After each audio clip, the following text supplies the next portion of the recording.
कह दो कि ये तुम्हारी ही शामत आमाल है कि तुमने पैगंबर के हुक्म के खिलाफ किया। बेशक अल्लाह हर चीज पर कादिर है।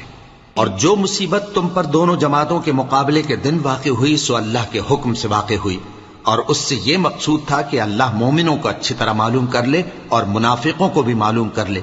और जब उनसे कहा गया कि आओ अल्लाह के रस्ते में जंग करो या काफिरों के हमलों को रोको, तो कहने लगे कि अगर हमको लड़ाई की खबर होती तो हम जरूर तुम्हारे साथ रहते। ये उस दिन ईमान की निस्बत कुफ्र से ज्यादा करीब थे। मुंह से वो बातें कहते हैं जो इनके दिल में नहीं है, और जो कुछ ये छुपाते हैं अल्लाह उससे खूब वाकिफ है। ये खुद तो जंग से बचकर बैठ ही रहे थे, मगर जिन्होंने अल्लाह की राह में जाने कुर्बान कर दी, अपने उन भाइयों के बारे में भी कहते हैं कि अगर हमारा कहा मानते तो कत्ल ना होते। कह दो कि अगर सच्चे हो तो अपने ऊपर से मौत को टाल देना। जो लोग अल्लाह की राह में मारे गए उनको मरे हुए न समझना, वो मरे हुए नहीं है।